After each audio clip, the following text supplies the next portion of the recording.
Ana o'sha shaytonning ig'volaridan biri o'ziga ergashib yurib, shaytonning malayi bo'lib, g'ofil bo'lib, Allohni unutib,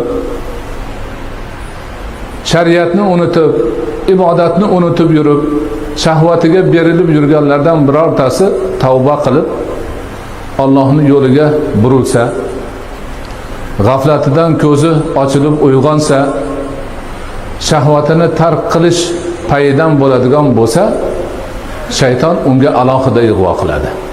"O, kechagina g'aflatda eding, endi bugun qayoqqa ketyapsan?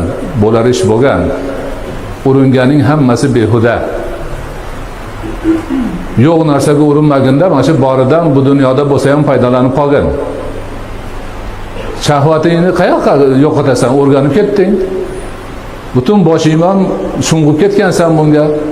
Uni o'zgartirish mumkin emas. Qanaqa qilib o'zgartirasan? Umringni shuncha yilini shahvatda o'tkazding. Hammasi sening tanangga singib ketgan.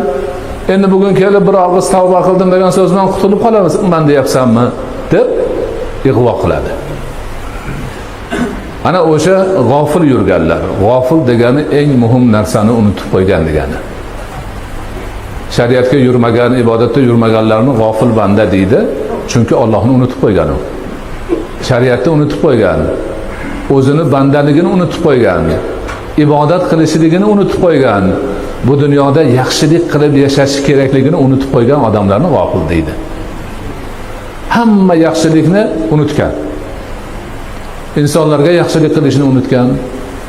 O'simlik olamiga, hayvonot olamiga, jamoat olamiga, butun dunyoga yaxshilikni unutib qo'yganni g'ofil deyiladi. Shahvatiga berilgan degani, shahvat degani o'zi nafs moyil bo'lgan narsa degani.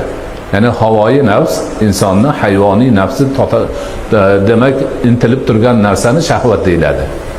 Bizda jins ma'nodagi narsani shahvat deb o'rganib qolganmiz. O'zi aslida ana insonning nafsi nimani tusasa shu shahvat bo'ladi. Buni ovqatga nisbatan ishtiho deb ishlashadi. Ishtiho degani ham shahvat degani. Ya'ni ovqat yeb lazzatlanishni xohlashni, ovqatni shahvati deyiladi. Jins shahvati, mol dunyo shahvati, obro' mansab shahvati, shuhratparastlik shahvati, shahvatlar ko'p. Ana shaytonning ig'vosiga uchganlar bu yog'ini qo'yib, g'ofil bo'lib, g'ofillikdan shahvatga berilish kelib chiqadida, ana ham g'ofil, ham shahvatga berilgan banda bo'lib, shaytonning ig'vosiga uchib yuradi. Ana endi bir odamni bir sababdan ko'zi ochildi-da,